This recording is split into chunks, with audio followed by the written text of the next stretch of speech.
Kenapa kira-kira? Oleh karena dari semua badan-badan atau kelompok-kelompok yang mengusahakan untuk mengembangkan entrepreneur itu saya kira cukup ya, cukup dalam arti kata ada Mas Urdi, ada Mas, banyak lah ya. Tapi kesimpulan saya memang mereka-mereka itu ketika saya menghadiri seminar-seminar mereka itu ya seolah-olah untuk menjadi entrepreneur tuh banyak sekali syaratnya sehingga ya mereka tuh sulit untuk masuk ke entrepreneur. Pokoknya ada orang-orang yang menulis buku-buku tentang entrepreneur dan sebagainya, dipaparkan buku-buku itu di papan tulis. Saya pikir-pikir kalau begini kapan orang mau jadi entrepreneur? Nah ironisnya mereka-mereka yang katanya bisa mendidik orang jadi entrepreneur dan lain, dia sendiri bukan entrepreneur lah. Ironis toh ya Mas ya. Dia sendiri bukan entrepreneur, jadi bagaimana nggak ada penghayatannya? Gimana dia bisa tulis buku-buku itu? Jadi saya kira ini yang salah adalah sesungguhnya kita harus mulai membebaskan diri kita dari tiga. Ini udah ada rekam ya? Sudah. Masuknya bagus nggak? Bagus. Oke.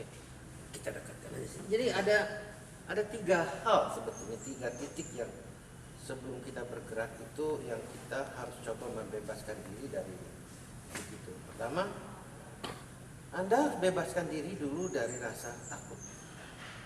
Itu satu. Keduanya, Anda bebas untuk mengharap. Ya.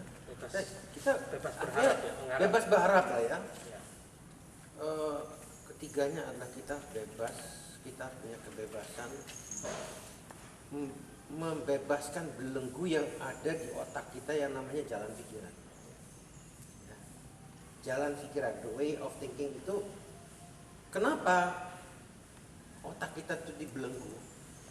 Oleh karena Anda mulai dari SD dulu, sekolah, terus ke SMP, ke SMA, ke tingkat akademis, itu yang Anda kumpulkan sebetulnya apa? Informasi kan? Ya betul. Nah informasi ini adalah menceritakan sesuatu atau menggambarkan sesuatu yang sudah terjadi kemarin kan? Atau minggu lalu kan? Betul. Atau bulan lalu kan? Atau setahun lalu kan? Atau kejadian yang sudah lama sekali. Lah kalau diibaratkan roti yang udah seminggu tuh udah gimana keadaannya? Udah agak kadaluarsa ya. Kalau setahun yang lalu gimana? Roti busuk ya. Lah otak-otak kita ini isinya roti busuk gitu loh. Ya. Dan kalau ibaratnya kita mengumpulkan informasi, itu nggak bedanya kita tuh menjadi pemulung. Pemulung apa? Pemulung sampah karena informasi udah terjadi yang kemarin kan.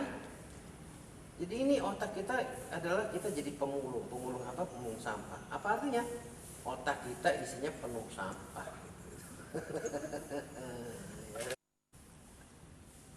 Shake off artinya bisa berontak gitu ya. Dari Anda bekerja untuk orang lain sekarang jadi mandiri, itu kan karena Anda membebaskan diri dari tiga titik ini kan. Anda tidak merasa takut, Anda tidak pernah mengharap, Anda juga tidak diatur oleh jalan pikiran otak Anda kan. Ya kan? Jadi kan kalau orang rata-rata lah ya, untuk menjadi Anda itu kan saya punya tujuan dulu. Udah tujuan planning. Udah karena punya tujuan planning. Anda punya pengalaman dari rencana seluruh rencana yang Anda buat seumur hidup Anda itu tidak ada satupun yang terjadi sesuai dengan rencana Anda.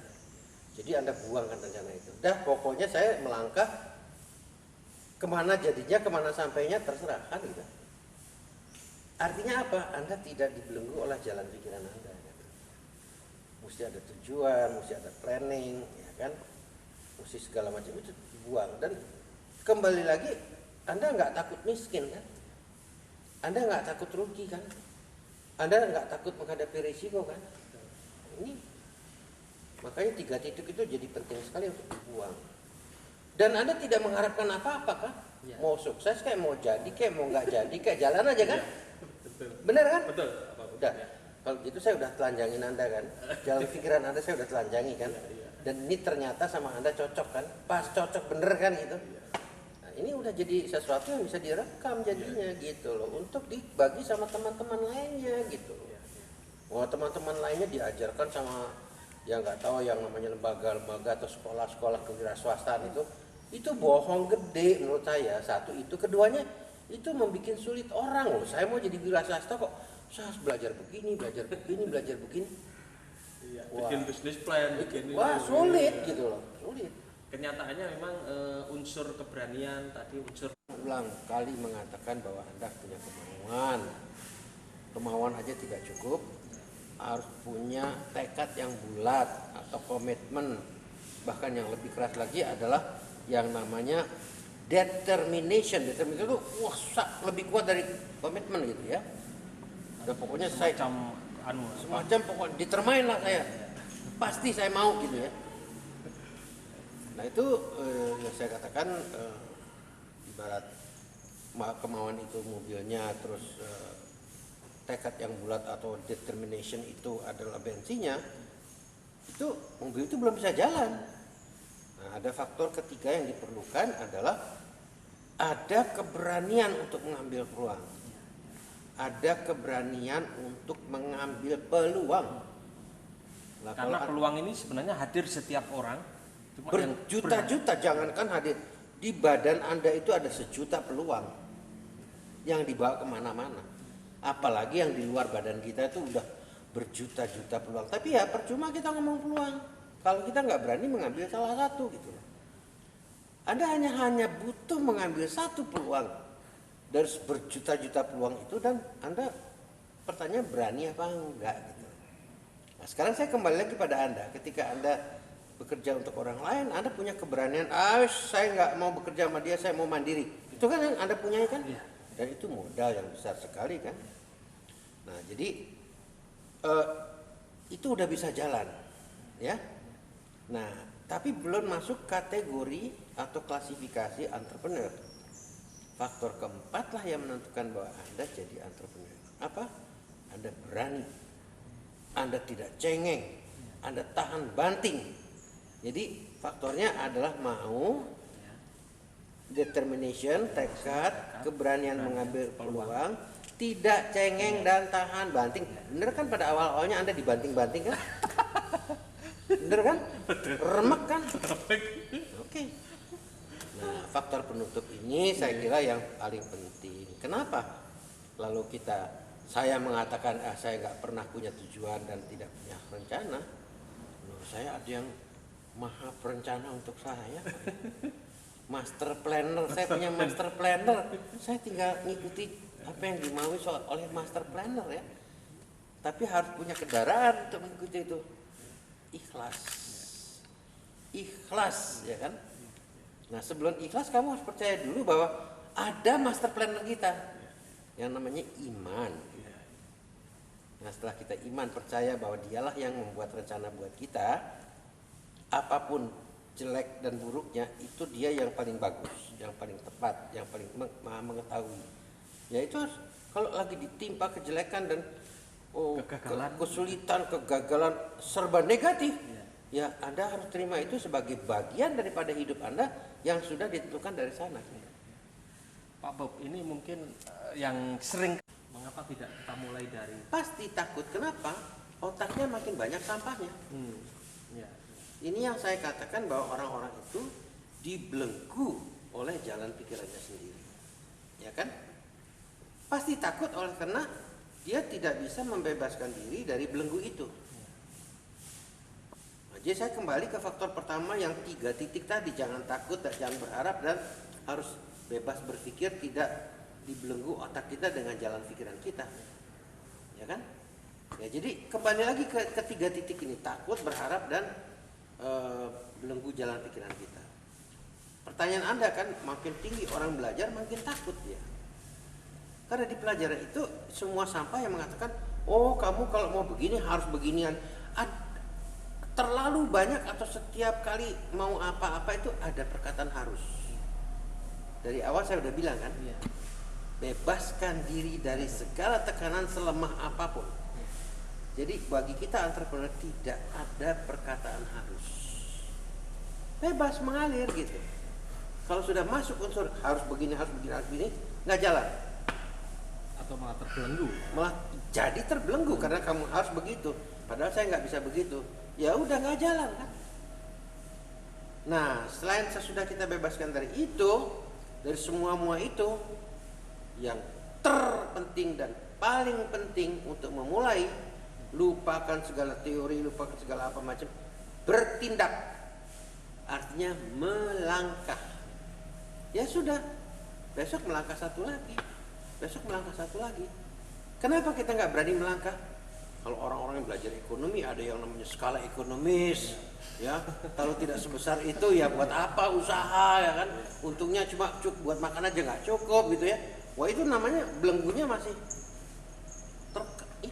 masih bekerja itu. Dia masih terbelenggu. Ya kembali lagi jangan takut. Namanya satu langkah kok ya.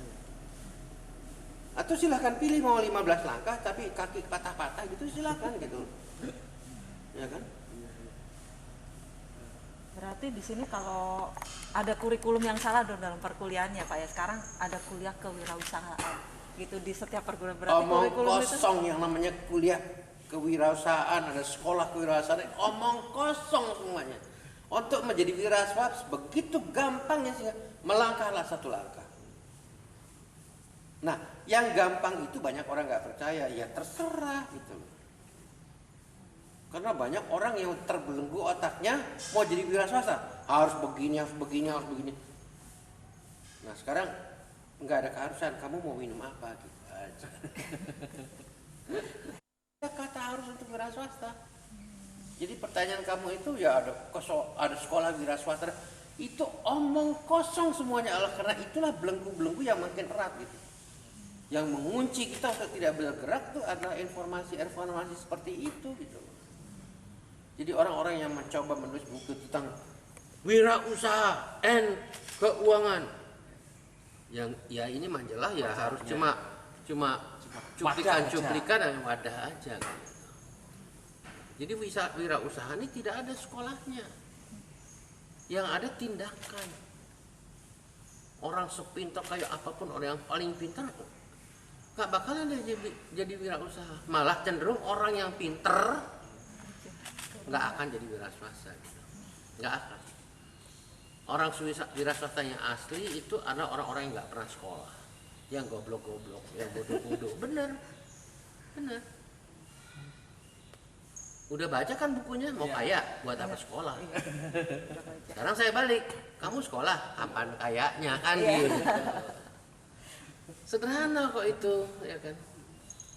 Ya, kamu punya pertanyaan apa lagi? enggak, tadi di sini ada dikatakan Bapak ikhlas gitu ya, ikhlas menerima apapun. Itu seperti apa Pak? Apakah ditipu orang ataukah Di dalam perjalanan itu macam-macam, keluar air mata darah, keluar keringat, kekecewaan yang segunung, kendala yang macam-macam. Itu adalah bagian integral dari kehidupan kita yang tidak bisa dilepaskan. Kenapa orang tidak mau menerima? Kenapa orang tidak ikhlas mau menerima kekecewaan, ya, air mata darah dan kenapa? Karena dia tidak eling. Eling apa? Di dunia ini semuanya serba seimbang. Ada hitam, ada putih. Ada salah, ada benar. Ada siang, ada malam. Jadi kalau Anda terima ini, ada juga sebelah sananya dong. Anda kan tidak tahu di balik kekecewaan itu ada hikmah yang sangat besar. Itu nggak kelihatan. Jadi orang menghindar kesulitan, ya dia juga nggak dapat hikmah dong. Ini sebetulnya mudah saja, menerangkannya sangat mudah. Jadi yang sama kendala, yang sama kesulitan itu dipeluk, dibelai-belai gitu. Jangan ditolak, jangan dibuang. Itu bagian dari hidup yang kamu berdoa sama Yang Maha Kuasa dari malam sampai pagi, sampai malam sampai pagi lagi untuk terhindar dari kendala. Nggak bisa, itu memang bagian dari kamu kok. Dia akan tetap memberikan. Kenapa? Karena di balik itu ada hikmah. Pak Bob, kalau pada titik tertentu seseorang punya modal, usaha gagal, habis modalnya, entek sampai mentok-mentok. Karena orang bangkrut. ini Ya. menerjemahkan modal Ya. hanya dengan materi. Ada meja tulis, ada pena, ada pacul, ya, ada traktor, ya. Itu semua benda-benda yang bisa dilihat, yang bisa diraba, ya. Lah, modal yang Anda harus punyai, ya modal yang saya berikan tadi, yang 5 tadi. Kemauan, tekad, ya kan? Keberanian mengambil peluang, Tahan banting. Tahan banting. tahan banting dan tidak cengeng, bersyukur pada Tuhan dan berguna bagi orang banyak. Inilah modal yang harus dipunyai. Kalau Anda nggak punya modal ini, saya kasih Anda 100 miliar, besok Anda gendeng. Gila, gitu loh. Ya kan? Itu pasti gila Anda. Jadi gila, karena nggak tahu mau apa. Jadi sebetulnya kok menerjemahkan modal, itu selalu kita harus mulai dengan modal yang bahasa Inggrisnya intangible. Intangible itu tidak kelihatan. Nah tadi meja tulis, pena, pacul, traktor itu semua tangible, yang bisa dihitung, yang bisa diraba, yang bisa dilihat, itu tangible. Artinya apa semua itu? Uang. Uang bukan yang pertama dan juga bukan yang terpenting. Jadi Anda katakan tadi ada orang melorot, ya kan? Melorot, habis Habis-habisan habisan. udah kempes dia, karena dia nggak punya modal yang pertama. Kalau dia punya modal yang pertama, habis-habisan, dia masih orang tahan banting. Saya jalan lagi. Makanya kalau saya itu jangan dengan modal uang dulu. Modal yang intangible tadi itu modal yang utama.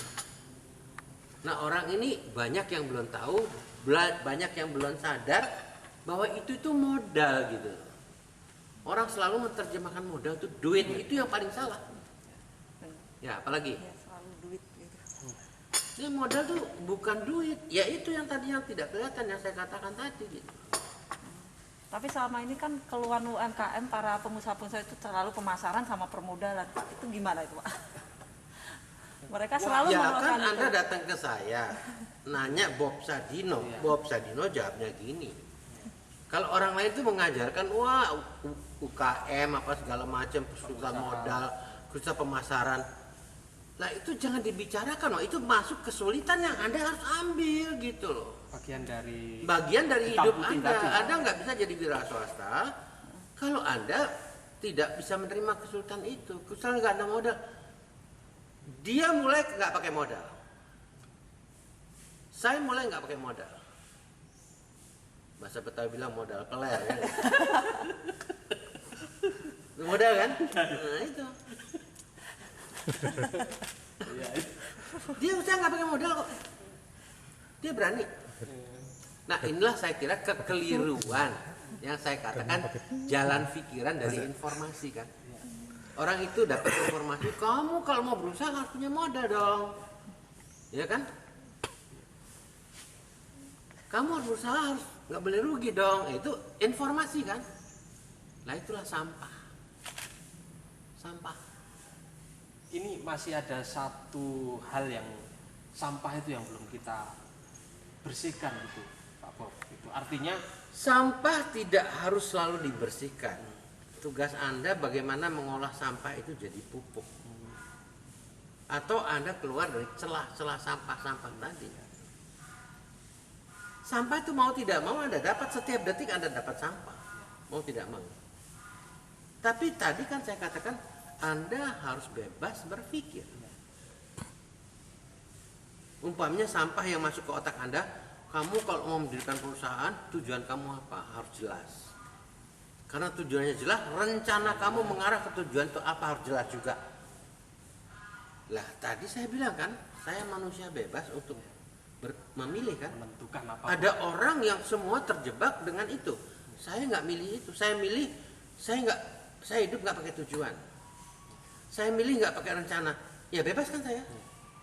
Kalau semua orang mengikuti jalan pikiran, nah itu tadi jalan pikiran itulah yang saya katakan sampah.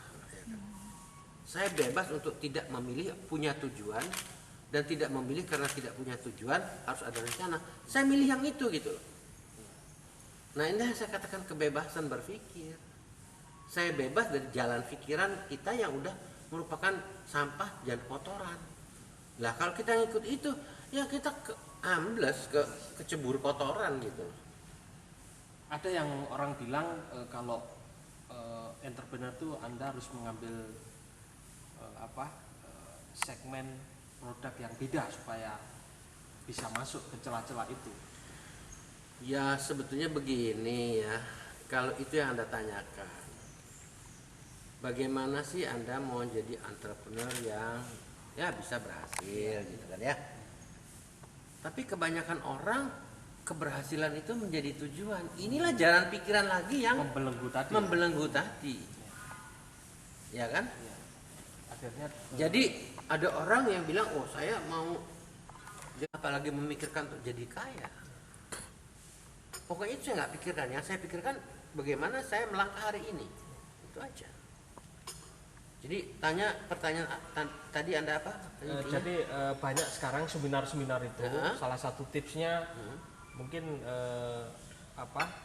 salah satunya tadi ada juga yang menyarankan misalnya Anda harus berani juga, tapi Anda harus mengambil segmen. Ya yang begini ya, artinya segmen itu saya waktu mulai saya nggak milih-milih, apa ada di depan mata saya aja, ya.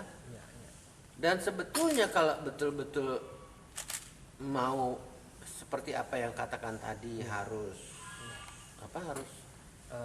memilih. Harus memilih. Ya. Sebetulnya ada beberapa jalan. Saya nggak pakai gula ya. Begini, sebetulnya saya ingin menerangkan bahwa segmen apapun pada waktu apapun, apakah waktu dulu dan waktu sekarang dan waktu yang akan datang bisa Anda tembus. Anda pertama, jadilah Anda orang pertama. Ya kan? Nah, pokoknya Bob Sadino adalah orang pertama kali memperkenalkan telur dan ayam untuk bangsa ini dan negeri ini, ya kan? Ya nanti diikuti orang, setelah diikuti orang ya Anda terserah mau ikut terus atau orang pertama lagi. Bob Sadino juga adalah orang pertama yang melaksanakan yang namanya memproses daging olah. Jadi sosis, daging asap, corned beef dan lain-lain. Saat itu ya kan? Produk seperti itu belum asing. Belum ada. Sangat asing. Jadi yang pertama kan. Ya mungkin tidak semua orang ya bisa jadi yang pertama karena sulit sekali ya kan untuk jadi pertama. Oke. Kalau Anda tidak bisa jadi orang pertama, jadilah yang terbaik. Yang kedua ini ya, yang pertama tadi orang pertama jadi yang pertama, yang kedua yang terbaik. Umpamanya Anda udah begitu banyak majalah, tapi kok Anda mau masuk ke perusahaan majalah lagi? Karena Anda bertekad saya mau jadikan majalah saya terbaik. Di antara orang-orang itu maka Anda akan jadi unggul, ya dibandingkan orang-orang lain tadi yang terbaik. Jadi pertama Anda pertama, jadi yang pertama, jadi yang terbaik. Lah kalau ini juga sulit kan menjadi terbaik di antara begitu banyak, jadikanlah diri Anda berbeda. Seperti dulu belum ada telur yang Anda makan pagi ini, belum ada. Ayam yang Anda makan hari ini tahun 70 belum ada. Ya saya berbeda, saya mengadakan telur tapi telur yang berbeda. Telur ada, telur ayam kampung. Waktu itu tapi telur saya beda. Ayam dulu ada ayam kampung yang alotnya setengah mati. Saya memperkenalkan broiler yang dimasak 10 menit udah empuk banget gitu. Kalau ayam kampung jadi setahun dipelihara itu sekilo aja nggak ada. Kalau ayam broiler ini ya dalam 45 hari udah mencapai 1 kilo lebih gitu. Ya dengan konsekuensi dengan akibat dagingnya sangat empuk. Kita ulangi ya, jadilah yang pertama, jadilah yang terbaik atau berbedalah. Ya, lakukan sesuatu yang berbeda. Jadi be the first, be the best, be different. Nah ini bahasa Inggrisnya enak gitu ya. Ya, Pak Bob, ini saya ini keliling ke beberapa kota. Kapasitas saya sebagai majalah wirausaha.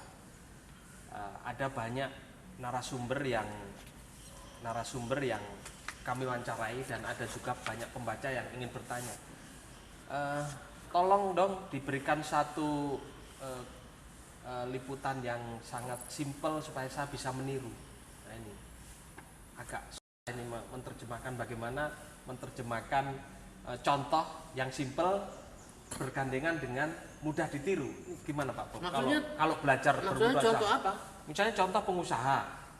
Ini kan banyak pengusaha, saya mengambil banyak contoh, ada praktisi, ada pembelajar pewirausaha, Iya. ada jagoan seminar tentang kewirausahaan. Nah, Masing-masing ada masing-masing segmennya kami sendiri, berikan ruang. ya. Tapi pembaca kami tambah bingung karena juga bagaimana memulai. Ya, saya cenderung untuk tidak memberi jawaban ini. Kenapa? Ya. Karena saya cenderung untuk tidak menambah kebingungan orang itu. Cuman satu aja yang saya ingin katakan, melangkahlah, bertindaklah. Ya kan? Ketika bertindak, senangilah apa yang Anda kerjakan. Ini kuncinya. Jadi kalau orang nanya, saya mau ngerjain apa ya? Saya mau lihat contohnya bagaimana ya? Saya tidak akan berikan. Kenapa? Saya punya tanggung jawab, ketika saya berikan itu dia akan tambah bingung. Mungkin nggak Pak Bob, dari peluang misalnya sekarang ini peluang Lah sebetulnya kalau itu yang ditanyakan, ya, lalu contohnya akan selangit tidak terbatas gitu loh. Ada orang jual kangkung sukses, ada orang yang jual gado-gado sukses, ada orang yang jual buah-buahan sukses, ada orang yang menjual cuap sukses, ya kan? Ada orang, ya ini pertanyaan itu menurut saya harus dipotong. Jangan diberikan jawaban itu gitu loh. Ketika Anda berikan jawaban, Anda tidak membantu dia apa-apa, atau Anda membantu dia menjadi tambah bingung. Yang Anda katakan, ya.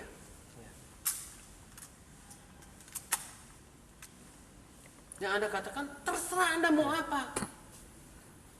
Dan bukannya tidak mungkin atau belum tentu apa yang Anda laksanakan pertama kali itu salah. Nah, cobalah yang kedua, mungkin salah lagi. Itu yang namanya Thomas Edison atau apa itu, penemu listrik atau lampu itu. Itu akhirnya jadi lampu itu adalah karena percobaan dia yang ke-1000 berapa gitu. Pertama kali gagal, kedua kali gagal, ketiga kali gagal. Yang namanya Colonel Sanders, Kentucky Fried Chicken, KFC. dia membuat resep berapa ratus resep dia tawarkan itu baru kesekian ratus dia baru berhasil. Tentu mereka sudah mencoba sendiri. Mencoba lagi dan mencoba lagi dan mencoba lagi. Orang itu tidak putus asa, ya kan? Lah pertanyaan Anda kan pertanyaan yang cenderung semua orang mau mempersingkat suksesnya. Ya terserah kalau bisa gitu loh.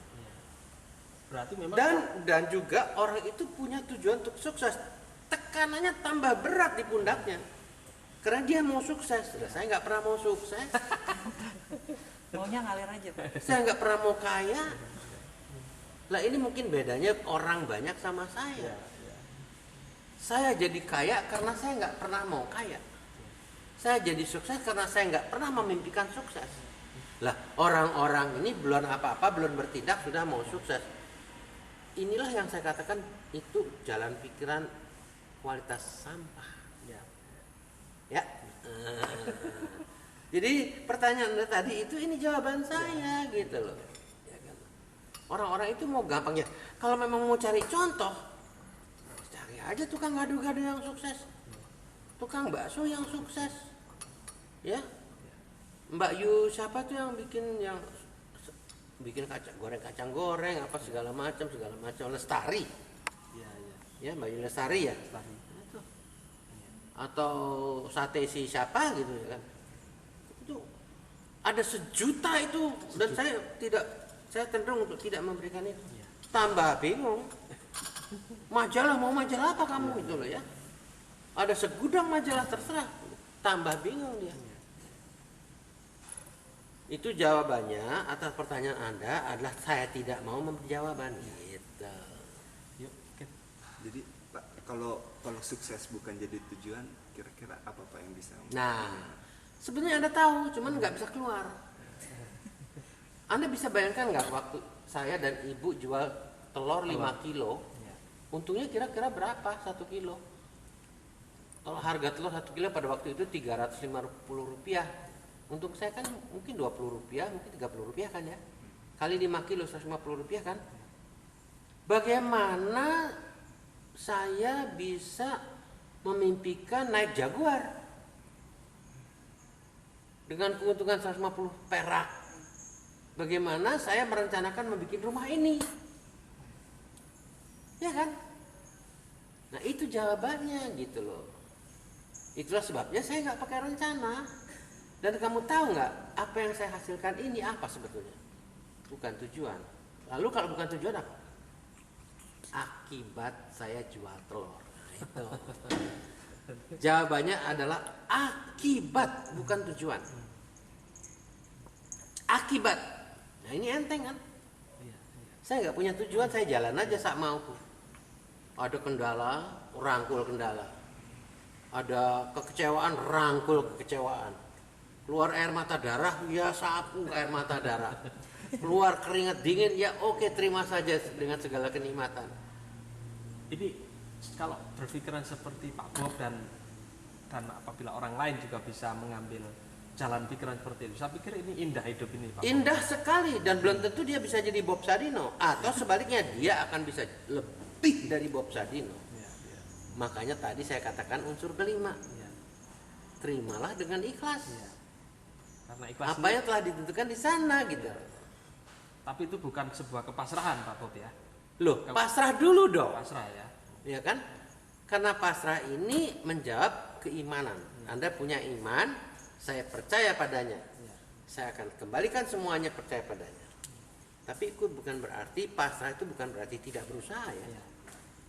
Berusaha tetap ya kan? Ya. Tapi kalau nanti ketika berusaha Anda gagal, terimalah dengan ikhlas. Karena tadi saya katakan di balik kegagalan itu ada Hikmah yang hikmahnya yang lebih dari yang luar biasa gitu. Lah, rumah ini kan terdiri dari sekian ribu kegagalan. Iya, iya.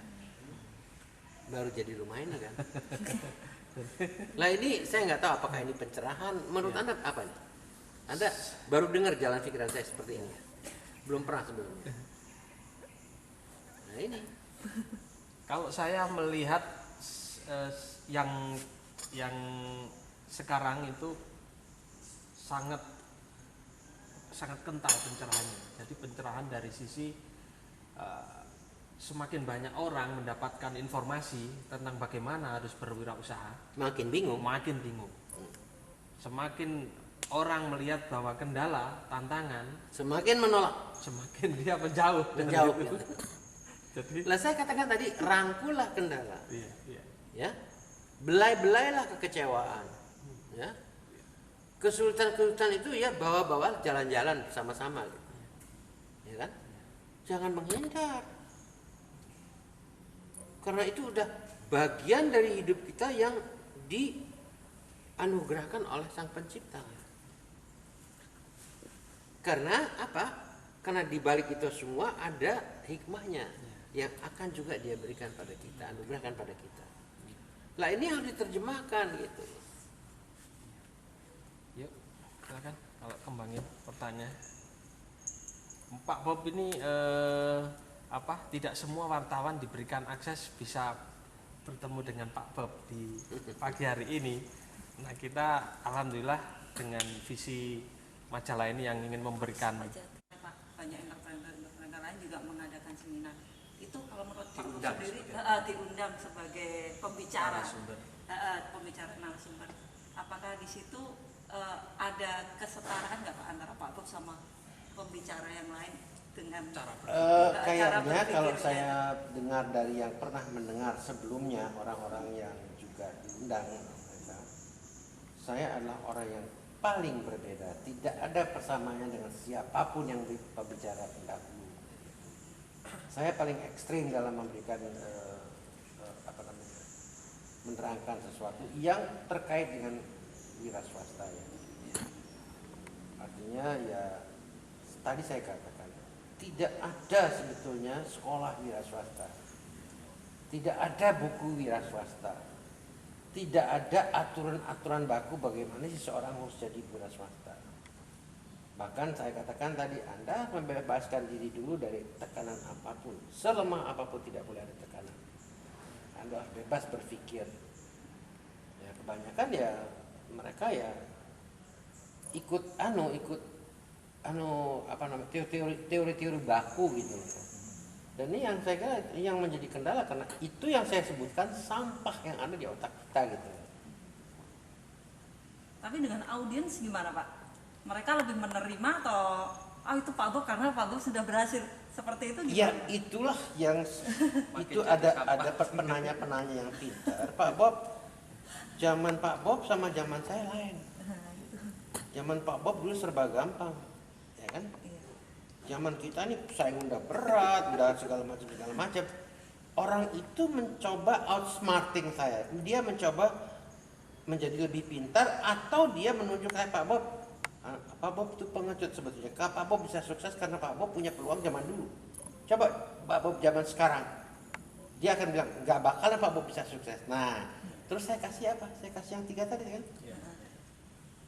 Saya kasih unsur-unsur yang bisa menembus seluruh lorong waktu kan. Be the first, be the best, and be different. Udah dia kelekep. Tadinya sok jago dia gitu. Nah, ini pasti Pak Bob nggak ada jawabannya. Ya begitu saya beri jawabannya udah ada. Atau kalau kita lihat kan keunikan yang akhirnya bisa dikembangkan oleh Pak Bob itu kan lebih banyak karena pengalaman hidup Pak ya. Nggak ada sekolahnya kan ya. Nggak ada sekolah. Boleh dikatakan seperti itu. Nah, sekarang apakah dengan mempelajari misalkan pengalaman Pak Bob itu boleh dikatakan orang-orang seperti kita yang nggak punya pengalaman yang sama gitu, itu bisa meniru lah istilahnya gitu. Kalau dalam teori perilaku itu kan, kalau kita bisa meniru perilaku Pak Bob itu, insya Allah kita mungkin suatu saat juga bisa mencapai kesuksesan yang sama. Itu yang pertama Pak. Terus yang kedua, apakah keunikan itu sangat punya peran yang besar pada saat awal-awal Pak Bob berbisnis, juga pada saat sekarang gitu, pada waktu Pak Bob sudah menjalankan kapal bisnis yang cukup besar gitu. Keunikan itu masih punya pengaruh atau punya peran yang besar juga gitu. Iya, saya katakan kan, saya tidak pernah ngerti apa keunikan saya sendiri. Yang mengatakan saya unik itu Anda semua, ya. Tapi saya tidak merasakan sebuah keunikan. Kenapa? Karena obrolan saya dengan Anda itu berbentuk sharing. Saya membagi pengalaman saya dengan Anda. Saya bukan teoritisi yang bisa menceritakan pada Anda harus begini. Tadi pada awal-awal saya katakan untuk menjadi seorang entrepreneur harus bebas dulu dari kata harus ini, harus ini, harus dia harus bebas.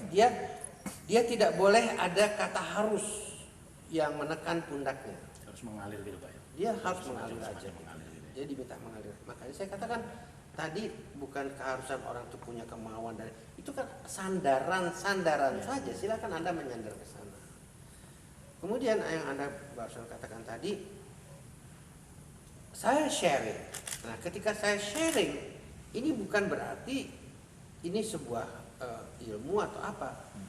Saya kembalikan pada Anda, apa sih yang Anda bisa serap dari saya, dan apa yang Anda bisa dan mau serap, dan kenapa mesti Anda jadi Bob Sadino gitu, ya kan?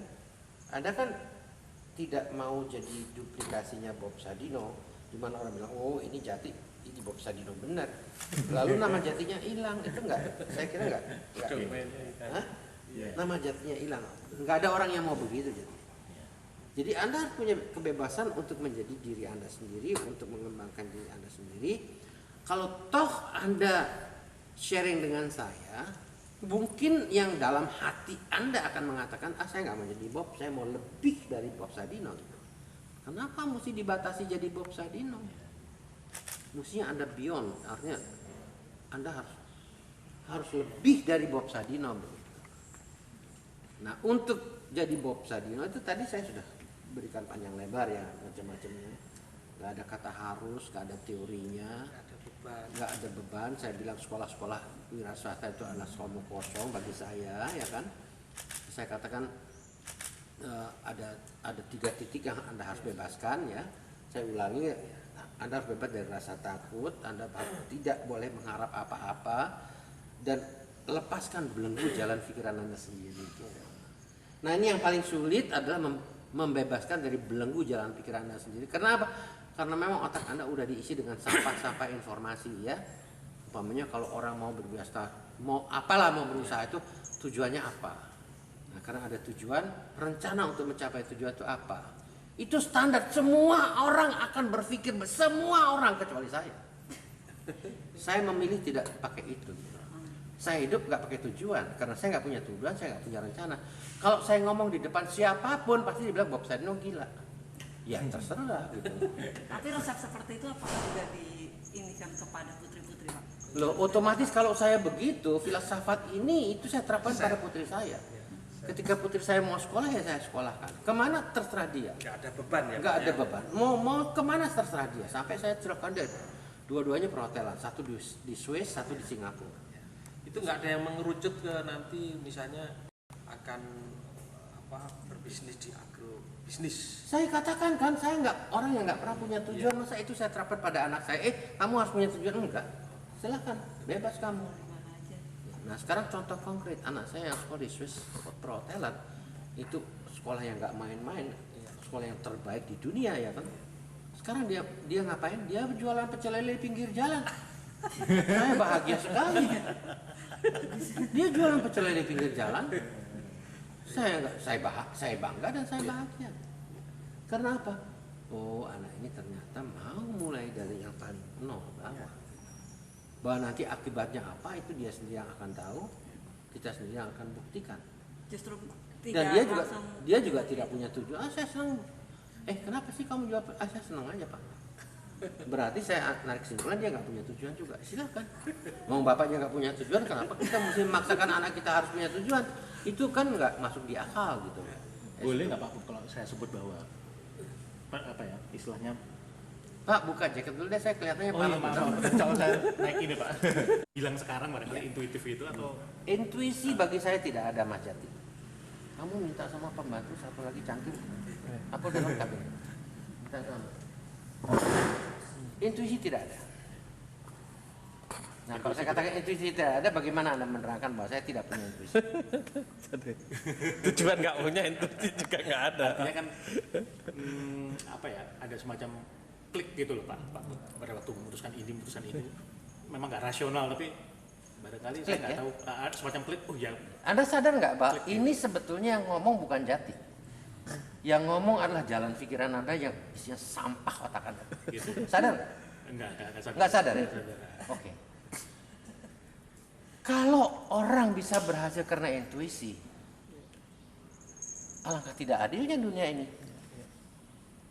Anda nggak punya intuisi, kenapa sih punya intuisi? Nggak adil dong. Jadi menurut Anda apa itu yang salah? Yang salah jalan pikiran Anda yang terbelenggu tadi. Bahwa Anda kira orang berhasil itu harus punya intuisi. Kan sering kita Terjemahan saya intuisi apa? 999 langkah yang sudah saya lakukan.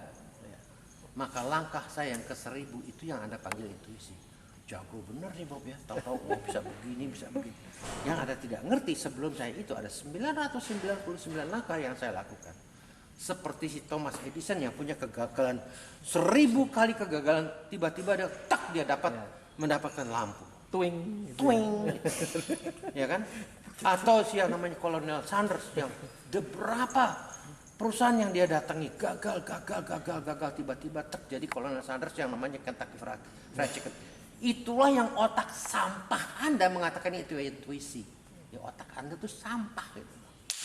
Nah ini jeleknya kan, jeleknya informasi yang dapat dari Anda. Karena apa? Ya Anda dari kecil isinya cuma informasi tok belajar.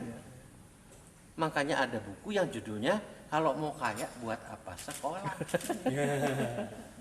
Dibalik lagi Anda sekolah, kapan mau kayanya? Nah ini salah satu contoh, yang saya cerita tentang otak yang terbelenggu Mas. Sadar Anda bahwa otak Anda udah terbelenggu kan?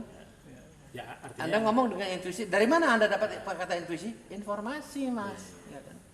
Nggak ada Nah, makanya Anda harus bebas gitu, bebaskan ini dari informasi gitu. Nah, bebas informasi apa? Ternyata Bob Sadino mengatakan keterangannya langkah dia yang ke-1000 setelah dia 999 langkah gagal. Maka langkah ke-1000 itulah yang Anda namakan intuisi. Saya katakan dari awal nggak ada intuisi itu. artinya action oriented gitu ya Pak. Jadi kita jangan ini itu ini. Ya, saya lebih cenderung untuk memakai perkataan mengalirnya ya. Ya. Nah, ini yang tidak pernah bisa diajarkan oleh teori. Ya. Teori mengalir itu tidak ada. Nggak ada teori mengalir. Karena teori itu terstruktur kan Pak. Teori itu terstruktur. Jeleknya ini saya katakan kan, Anda dipengaruhi oleh jalan pikiran Anda, di mana lama-lama way of thinking Anda itu berubah menjadi struktur. Kalau sudah menjadi struktur, sudah menjadi kokoh sekali sehingga Anda harus percaya pada intuisi karena itu kokoh gitu loh. Kalau orang nggak ada intuisi nggak bisa sukses, itu udah struktur namanya gitu. Terus kalau dalam pembelajaran entrepreneurship itu Pak Bob, kira-kira yang masih relevan itu apa ya kira-kira? Yang masih Saya dari awal sudah saya katakan tidak ada pembelajaran entrepreneur, tidak ada. gitu ya Pak. Yang ada adalah langkah dan langkah dan langkah dan langkah. Kalau saya cerita sama Anda adalah saya membagi pengalaman saya pada Anda, tarik kesimpulannya bagaimana, ya kan? Nah, nanti kalau memang Anda tidak bisa membebaskan diri dari semua sampah yang ada di otak Anda, ya Anda tidak akan kemana-mana, macet gitu. Dari cerita saya Anda tarik kesimpulan yang sebebas-bebasnya. Artinya bebas juga daripada belenggu jalan pikiran Anda sendiri. Dan inilah yang tidak bisa Anda dapatkan begitu saja, Anda harus melatih. Exercise, latihan. Ya, saya tidak begini, saya tidak langsung bisa ngomong gini hari ini 25 tahun yang lalu. Saya bisa begini karena saya sudah melalui waktu 36 tahun ya di dalam usaha saya ini. Sudah pengalaman empirisnya sudah ada. Gitu. Ya, saya tidak ada satu hal yang saya ngomong yang tidak ada isinya.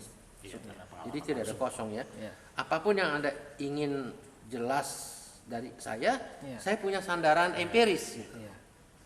Ya, Pak, jadi ini namanya kalau dalam bahasa Anda, bahasa akademisnya, ini adalah yang namanya Bob Sadino adalah seorang yang fenomenal. Fenomenal tuh seolah-olah nggak bisa dipercaya tapi ada wujudnya gitu. Ya, kayak dongeng tapi wujudnya ada gitu loh, ya kan? Lebih spesifik ini studi kasus jadi. Ya ada. Ya mungkin ya entah namanya legenda atau apa saya nggak tahu. Tapi orang seperti saya ini ya memang fenomenal. Jalan berpikir dia berbeda dengan rata-rata jalan pikiran Anda. Ya. Saya berbeda dengan rata-rata Anda mau ngomong apa saja sama saya, pasti saya keluar dengan hal yang berbeda. Ya. Ya. Kenapa juga saya hafal? Karena otak-otak Anda diisi dengan sampah-sampah tadi. Termasuk otak saya ya. Mau nggak mau Pak ya. Tapi bedanya adalah saya bisa keluar dari sampah itu dan saya bisa mengolah sampah itu jadi pupuk. Itu aja bedanya. Nah, ini mungkin yang menariknya ngobrol sama saya karena Anda mendapatkan sesuatu yang sebelumnya belum pernah Tidak pernah di atau tidak pernah Anda belum, pikirkan sebelumnya tidak. gitu atau tidak pernah gitu. Pak Bob ini kalau Pak Bob baca Kompas, baca koran-koran pagi, baca majalah, kan banyak sekali seminar cepat kaya dalam 2 tahun.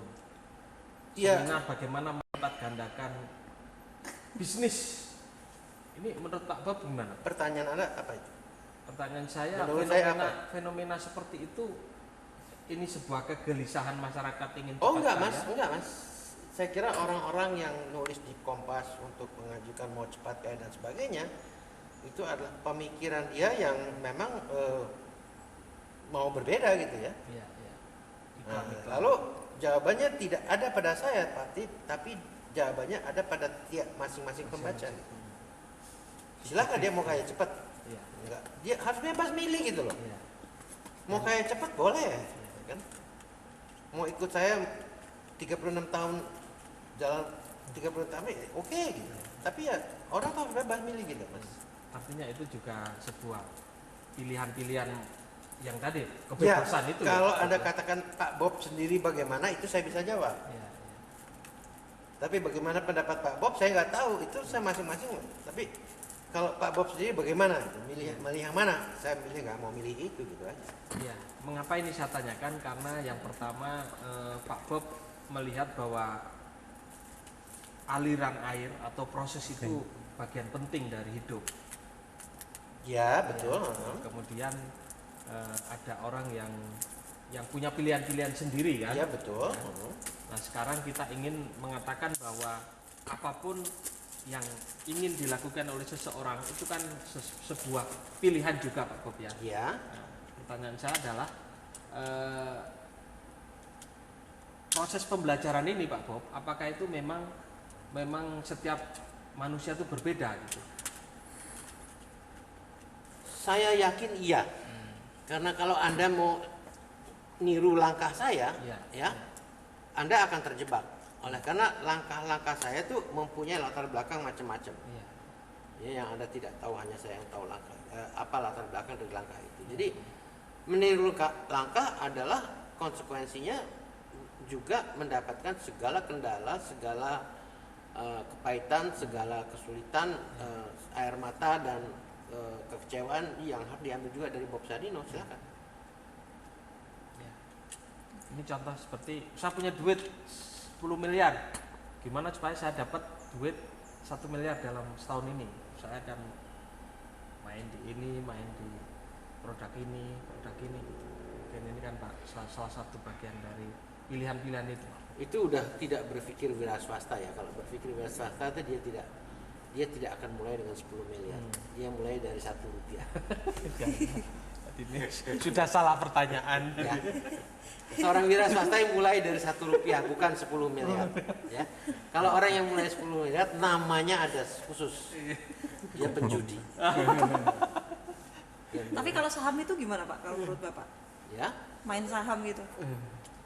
main saham itu kan orang yang mau dapat uang mudah dan cepat kan? Ya ada konsekuensinya kan. Kalau dia mau ambil main dalam saham ya dia udah sadar konsekuensinya. Dia bisa kaya cepat tapi dia juga bisa miskin cepat. Oke, kembali ke mengenai entrepreneur Pak. Jati mungkin punya Iya, silakan Pak pertanyaan. Jati. Baik, karena saya masih pusing Iya. karena ternyata kan ditolak semua Pak Bob. Tapi kalau misalkan ini Pak, saya disiplin kalau manajemen Saya nggak pasti- nolak ya Pak Jati, cuman saya ini adalah itulah cetusan saya Iya, yang iya, Anda iya. harus terima ya. Tapi saya nggak nolak loh ya. Kalau dalam konteks manajemen gitu Pak ya, manajemen itu masih relevan Pak ya, artinya masih punya peran yang positif dalam pengembangan bisnis Pak ya. Belajar manajemen maksudnya, bukan belajar entrepreneurship. Kalau yang entrepreneurship kan tadi kan itu kan Pak Bob kan nggak ada ilmunya gitu, nggak ada teorinya, nggak ada sekolahnya. Tapi kalau manajemen itu sesuatu yang punya peran besar dalam pengembangan bisnis Pak Bob selama ini. Nggak ada. Nggak ada Terbalik sama sekali. Saya orang yang tidak mau mengikuti teori manajemen walaupun saya baca teori manajemen. Karena saya mau tahu manajemen itu apa sih untuk saya bisa mengatakan omong kosong.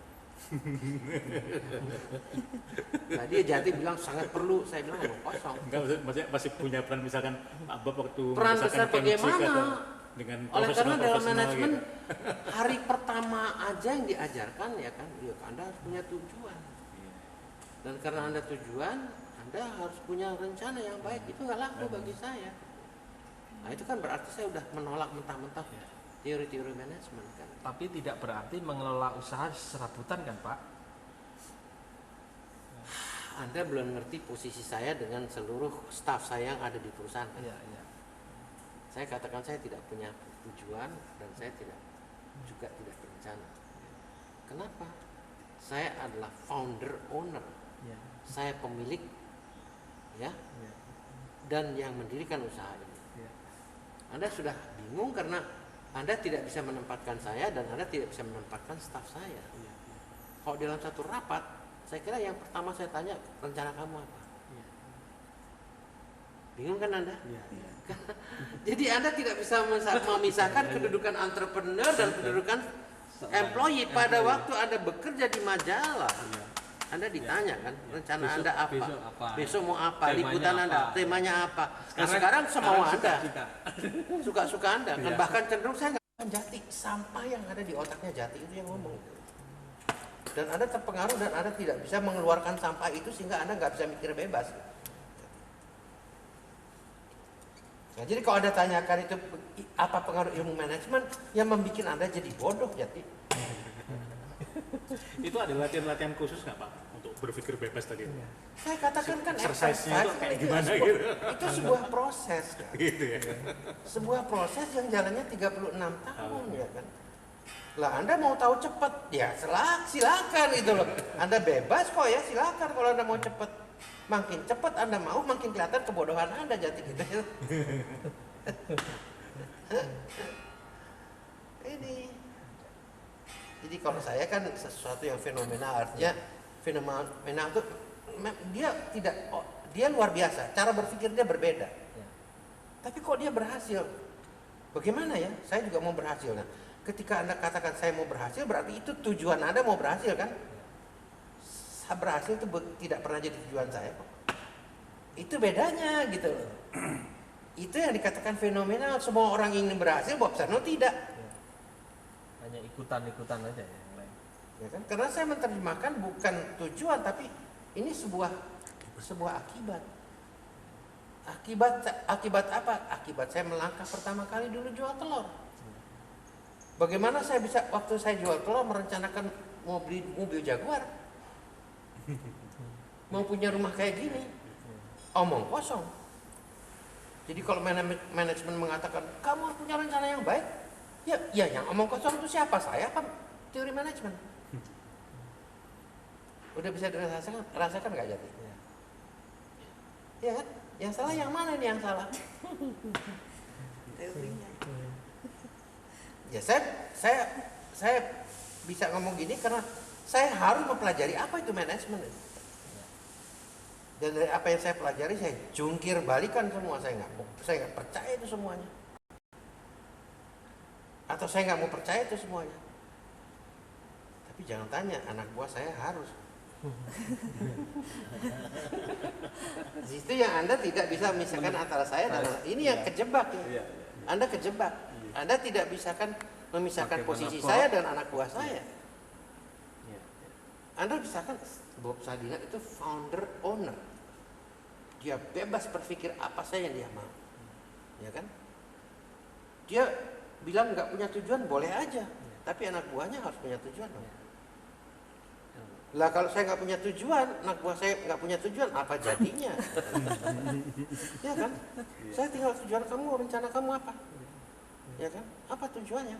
Bagaimana jalannya? Itu saya tanya semua. Sesuai dengan ilmu manajemen yang Anda pelajari. Tapi saya tidak harus tunduk dengan ilmu itu kan. Jadi yang namanya getting things done through other people kental saya lakukan, makanya saya jadi pengangguran. Ya kan? Karena apa? Ya itulah teori manajemen yang saya terapkan, terapan daripada teori manajemen. Anda baru ngomong tentang teori manajemen, penerapannya belum. Nah ini kan udah mulai terasa kan sekarang. Terasa banget Pak. Terasa banget ya. Betapa kekurangannya Anda mikir ya. Gitu. Betapa Anda terbelenggu dengan itu ya semua ya. Terstruktur udah ya. Mau tidak mau harus berpikir begitu kan. Ya Anda manusia bebas kan. Kenapa mesti diperintah dan dibelenggu oleh jalan pikiran Anda sendiri? Makanya pada awal tadi wawancara saya katakan Anda harus membebaskan diri dari 3 titik. Bebas dari ketakutan, bebas dari berharap, bebaskan dari belenggu jalan pikiran Anda sendiri. Yang sulit ini Mas, yang sulit ini. Karena otak Anda udah diikat kiri kanan, udah dikunci, digembok. Susah keluar. Susah keluar dari belenggu itu. Nah, inilah yang dikatakan fenomenal, berpikir fenomenal. Omong kosong tapi ada wujudnya. Tapi saya pikir bukan sebuah omong kosong, ini sebuah Ya kalau semuanya itu pragmatis ya bukan omong kosong namanya kan. Ya terbukti kan gitu. Makanya karena omong kosong tapi terbukti, inilah kata fenomena keluar. Omong kosong tapi wujudnya ada gitu. Misteri. Tapi Pak Bob nggak mempelajari sebuah ilmu apa kebatinan atau apa yang membuat membuat apa yang Pak Bob inginkan tercapai gitu kan Pak Bob. Anda Islam ya? Islam. Tapi nggak baca Quran pasti. Pasti nggak baca Quran. Koran dia baca. Quran baca. Iya, Quran nggak baca. Quran enggak. Oh itu ada semuanya di Quran kok. Tidak boleh menduakan Tuhan itu Islam itu kan. Esa itu Islam. Kalau saya percaya kepada yang gitu-gitu berarti saya udah memalingkan muka saya dari Termasuk juga artinya saya tidak beriman ya kan? Yang namanya beriman saya percaya pada dia kan. Setelah saya percaya pada dia saya takwa total surrender. Saya menyerahkan seluruh diri saya padanya. Dengan cara apa? Dengan kendaraan apa? Kendaraannya ikhlas.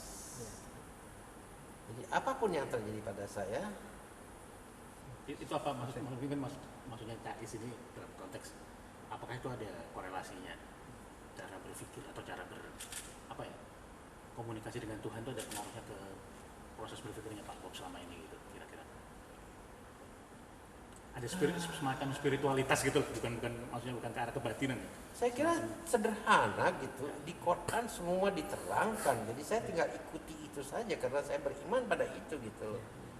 Saya tidak ada pikiran macam-macam gitu loh. Sesederhana membaca isi Quran gitu. Ya saya Islam ya kan. Jadi itu kewajiban saya untuk membaca itu dan apa-apa yang saya lakukan ya sandarannya itu gitu loh. Jadi kalau pertanyaan Anda tadi dan lain-lain itu ya sepertinya ya semuanya ada di dalam Quran apa yang boleh apa yang tidak boleh kan. Segala kesadaran saya lihat Jati bingung sekali dibilang bodoh-bodoh dan sebagainya.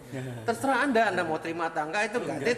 Keikhlasan saya, ketulusan saya kan. Pada waktu kita mau ketemu Pak Bob Sadiga kita udah siap mental jadi nggak mau.